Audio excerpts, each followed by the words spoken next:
Live from the Ball State News Center, this is NewsLink Indiana in high definition. Welcome to NewsLink Indiana. I'm Abby Kirk. And I'm Lafayette Jordan. Thanks for joining us. Today, Governor Pence responded to measles vaccination, issuing a statement saying Indiana requires all children be protected from vaccine-presentable diseases like the measles by getting vaccinated. Vaccines protect all our children from illnesses. From our administration strongly urges Hoosier families to have their children vaccinated. CNN Sunlen Sirfati has the story. Medical experts on Capitol Hill today didn't mince words. Vaccines save lives. Echoing the scientific and medical consensus that vaccinations are safe and there's no known link to autism. To me, it's really a slam dunk what the decision should be. The pace of measles cases this year has been striking. Just 1 month into the new year, and the number of cases is nearly 1/6 of last year's total, shining a spotlight on a controversial divide between parents who vaccinate their children and those who don't. My older son had some difficulties with some of the vaccines. We'd had one shot that he'd had where he hadn't been able to walk for 2 days, and I was concerned that he could possibly develop autism.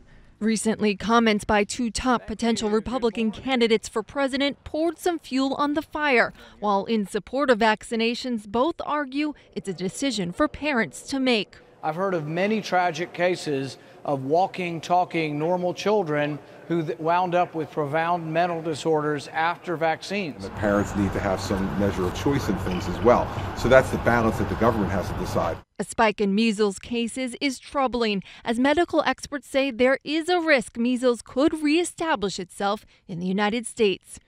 In Washington, I'm Sunlen Sirfati. Many Republicans that are thinking about running for president have rushed to praise vaccinations today. Many of them have decided to distance themselves from Kentucky Senator Rand Paul, who had appeared to question their safety as health officials across the country moved to contain an outbreak of measles. The measles outbreak is believed to be fueled in large part of a growing number of parents, many in liberal-leaning communities, who have opted against vaccinating their children. In an interview on Sunday, President Barack Obama said the science surrounding vaccines was indisputable and urged parents to get their children properly vaccinated. Today, ISIS militants released a video showing Jordanian military pilot being burned alive while confined in a cage. He was on a bombing mission over Syria this past December when he was forced to eject from his plane and was immediately captured by ISIS fighters. The video prompted immediate responses and protests and condemnation from many countries who are part of the United States-led coalition against ISIS in Iraq and Syria. In a press conference today, President Obama said that the video is just one more indication of the viciousness and barbarity of this organization. The Indiana Senate would soon vote on a bill allowing religious institutions that receive state and local government contracts to make hiring decisions based upon religion. Senators could vote as soon as Tuesday on whether to approve the proposal and advance it to the House for consideration. Republican Senator Travis Holdman of Markle says he sponsored the measure to restore the ability of Indiana Wesleyan University to receive state workforce training grants. The State Attorney General's office determined last year that the university's religious lifestyle mandate violated state contracting requirements against employment discrimination. The Republican-dominated Senate voted 37-6 on Monday to defeat a proposed amendment from Democratic Senator Tim Lannon of Anderson that would have added sexual orientation to the state's anti-discrimination law. You know, actually the other day I almost slipped. I actually did slip about 2 times walking to class. I'm getting really sick of that ice that's forming after this snow apocalypse. Yeah, I know it's been pretty crazy outside. Let's listen to the weather. Well, unfortunately, we do have a little bit of snow that is coming to the area by the time we get into tomorrow. Right now, though, 33 degrees outside Winds are out of the south-southwest at 11 miles per hour. A little bit of snow to the north in the Fort Wayne and Lafayette area. That's not going to be a factor for us tonight, although we could see a few flurries later on overnight. Our chance comes as we go throughout the day tomorrow, with a snow chance tonight, a few flurries to the north, but accumulating snow possible for tomorrow. And then a secondary chance of rain and snow comes to the area on Sunday. I'll have details on that later on in the show, as the timing of the snow tomorrow and how much we can expect. That's coming up later on in my full forecast. Coming up, find out what a sequential N is and find out why it's important. And students took a stand against depression. Find out when we come back. Pretty much a good day for me would be people leaving their hands off of me. I'm always called names. Everywhere that I go, there's always someone calling me names, calling me gay. I've been choked, thrown up against a wall, punched. Nobody's ever tried to help me.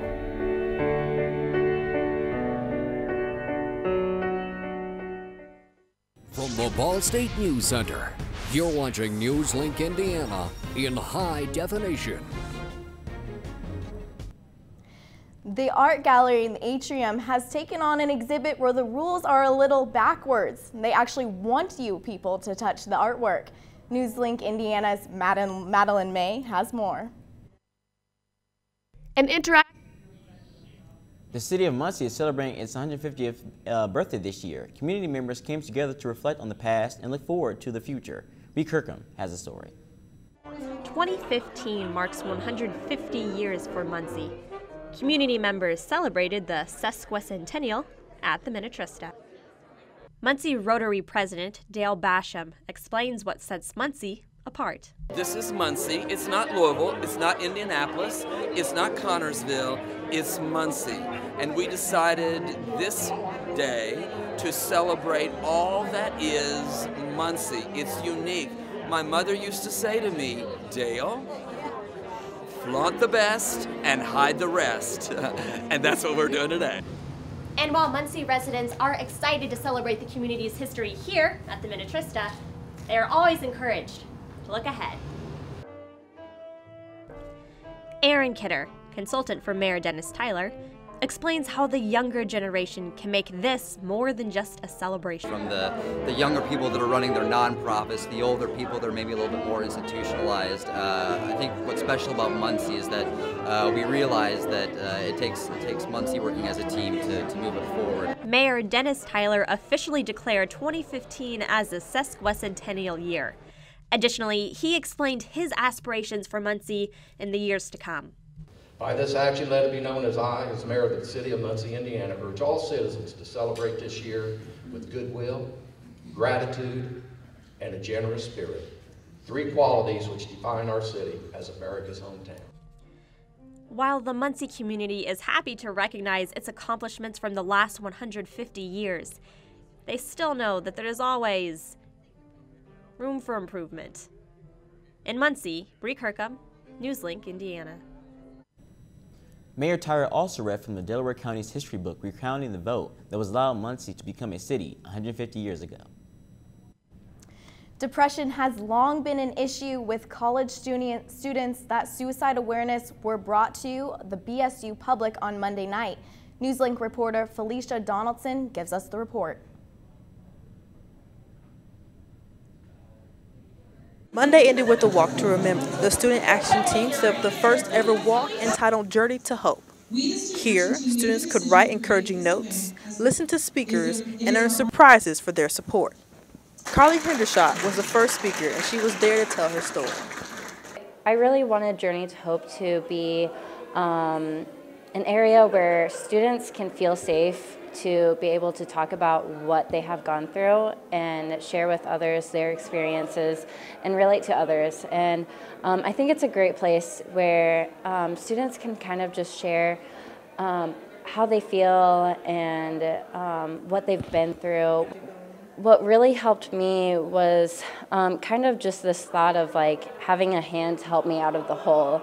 I always thought of depression as this really deep hole, And having that person to like reach down and help me out really helped me get through the struggle.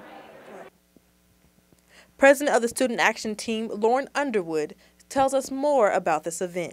For the atmosphere, we did want it to be quiet. We wanted people to be able to reflect on their own emotions and their own opinions.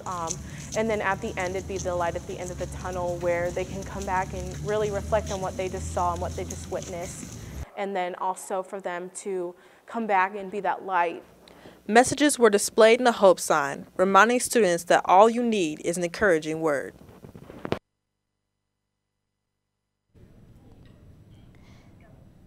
The art gallery in the atrium has a new exhibit where the rules are a little bit backwards. They actually want you to touch the artwork. NewsLink reporter Madeline May has the story. An interactive exhibit in the Atrium Art Gallery has been drawing people in. Attendant Sean Delaney describes why this exhibit is so exciting. This exhibit is called Monumental Ideas in Miniature Books. It's a traveling exhibition, and basically it's a bunch of mini books that artists from all over have made. Some are students here, some are faculty here, but they're little white gloves that we have. It's actually an interactive exhibit, which is cool, because typically you can't touch the artwork in here. But with this exhibit, you can pick up, mess with, flip through the pages. Some of them are like board games, which are kind of cool. The last day for this exhibit is this Saturday. For NewsLink Indiana, I'm Madeline May. Quick Question is a chance to get the views of Ball State students on a variety of topics. Tonight's topic, social media. NewsLink Indiana, I'm Robin Mikowski, coming to you with tonight's Quick Question. Last week, Facebook and Instagram crashed, leaving users with no social media for about an hour. Tonight, I asked Ball State students what it would be like if there was no Facebook or Instagram forever. If Facebook and Instagram crashed, I'd probably go a little crazy. I mean, I would be bored in class. I would have nothing to do. I constantly check Instagram. Facebook, I just keep up with family, so I guess I'd finally have to talk to my family in person. Well, the actual crash didn't really affect me, other than I saw stuff about it on Reddit. If it were to crash again, I probably still wouldn't notice, because anybody that I need to contact like right away, I'll have their number so I can text them or call them. If I didn't have a Facebook or Instagram, I would probably be a lot more social in general with my friends, but I'm also really big into photography, so I wouldn't have as easy of a way to share my photos and things. So it's really handy, and it can also be crippling at sometimes. Muncie, Indiana NewsLink, I'm Robin Mikowski. When we come back, we'll take a look at the weather and see if there is any hope for some warmer weather. The next 30 seconds can save you a lot of money. Just do your laundry in cold and stick to full loads. Auto-sleep your computers. Plug your gadgets in a power strip and switch it off when you're done. Headed out? Turn back your thermostat by 10 degrees. And drive sensibly. The more energy you save, the more money you save. Find other great tips at energysaver.gov. Welcome back to NewsLink Indiana. You know, it was really cold outside. I hope you're actually up for like some good weather coming up.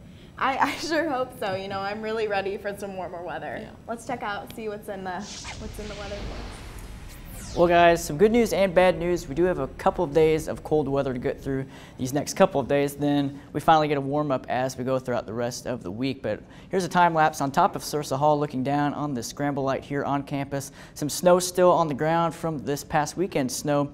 Traffic moving along just fine today, and current temperatures out at the Delaware County Airport, we're sitting at 33 degrees with south winds again at 11 miles per hour.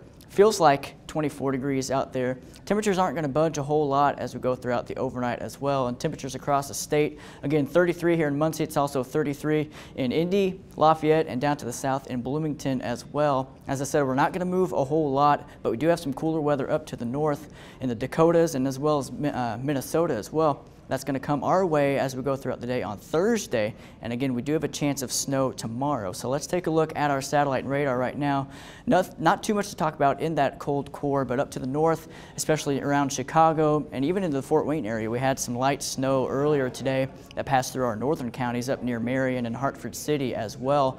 But our live radar right now showing those flurries up into the Fort Wayne area. They've really died off over the last hour or so. You can see they pushed through Blackford, Grant, Jay counties earlier this evening.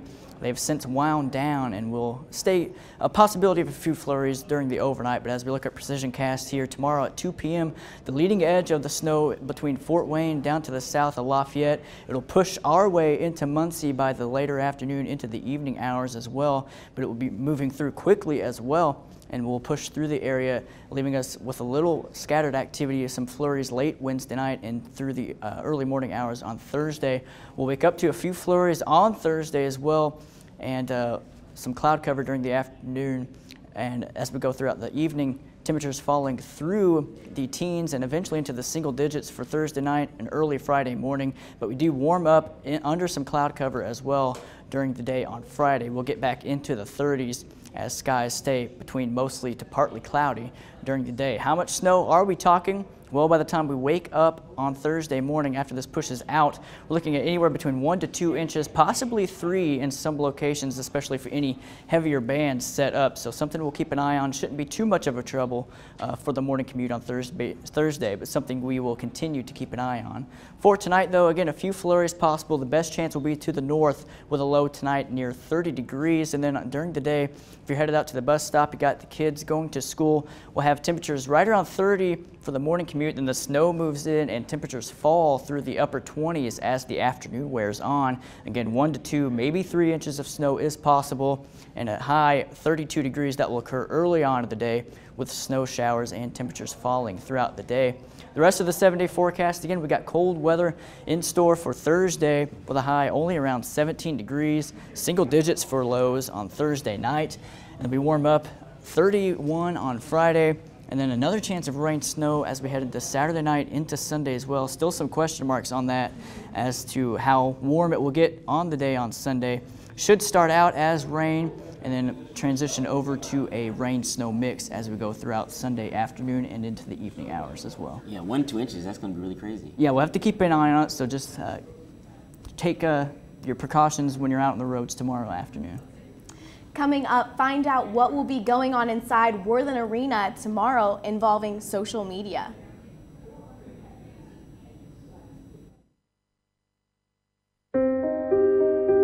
Here's to the things that can keep us safe. Those we use all the time with hardly a thought. Those that are silently standing by to save our lives. And now, those that we carry with us everywhere we go. Many mobile devices will now bring you wireless emergency alerts, real-time information directly from local sources you know and trust. With the unique sound and vibration, you'll be in the know wherever you are. From the Ball State News Center, you're watching NewsLink Indiana in high definition.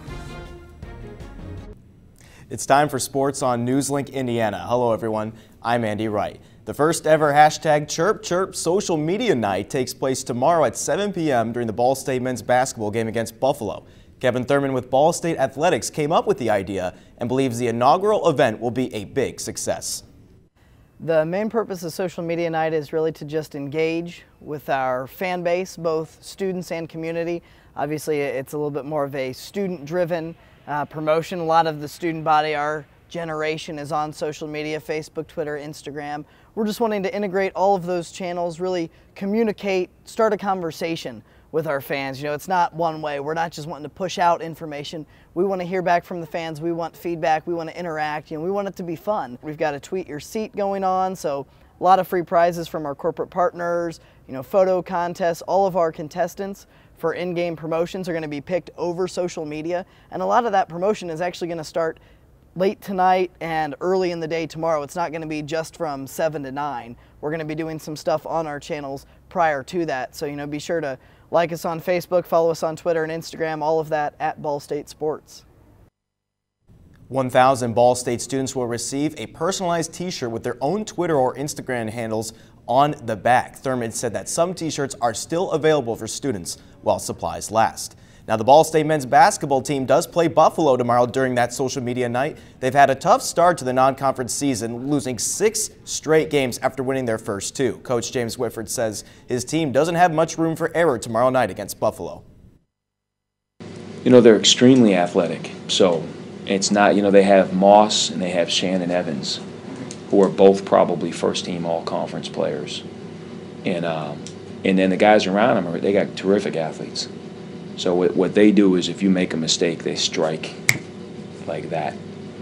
And then Bobby does a great job, you know, disciplined on defense and well coached, and they got a good program. They probably they're the most athletic team, them and Kent, top to bottom, and that creates a lot of challenges for you because it's not easy to finish around the rim. Switching to high school basketball in the girls' ranks and high school level, IHSAA released the tournament pairings for the sectionals over the weekend, which affects 3 sectionals in Delaware County. In Class 3A, Blackford and Muncie Central will face off, while Delta and Blackford will face off. Yorktown receives the bye and will play the winner of Muncie Central and Delta. In Class 2A, the Shenandoah sectional, Wapahani will play the host Shenandoah, while Winchester will play Franklin. LaPel awaits the winner of Wapahani, while at Shenandoah, while Muncie Burris awaits the winner of Winchester and Franklin. And for the final sectional, Delaware County, Southern Wells, Daleville will play the host Southern Wells, while Monroe Central will play Liberty Christian. Cowan will face the winner of Daleville and Southern Wells, and Westdale will face the winner of Monroe Central and Liberty Christian. So a lot of basketball going on. Best time of the year for basketball when it's cold outside, warm inside in the gym. Exactly. Coming up, find out about a group of ladies making a name for Ball State. And a famous play is coming to Muncie. Your entertainment news is next.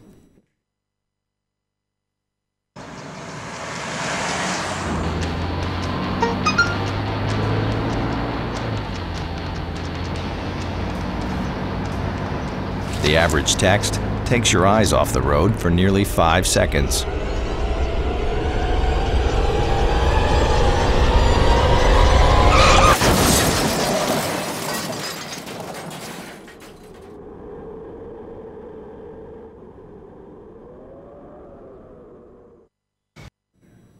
Welcome back to NewsLink Indiana. I'm Brittany Arman with your entertainment news.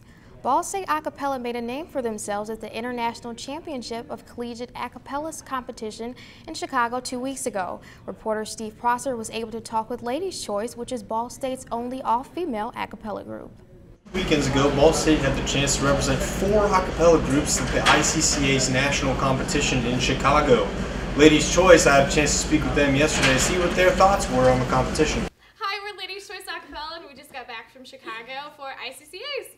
Yes! I think we would all agree that we had a really awesome experience in Chicago. It was cool to be with all of our other groups from Ball State and get to just be a huge family and eat a lot of good food. Yeah. I did a cheeseburger. Yeah. Okay. And be the only all-female group in the competition Yes. for the first tournament. Like, it's been really cool to see the acapella community grow at Ball State as quickly as it has. Our newest group, Seductive, has only been around for 1 semester, and they placed 3rd with groups that have been around for 10 years. So that was really, really exciting, and I know we can't wait to see how far it goes for us in the coming years, and we've come a long way. What's all on there? That's all for tonight for NewsLink Indiana. Be sure to watch tomorrow night at 9 p.m. Be sure to like us on Facebook and follow us on Twitter. Have a good night.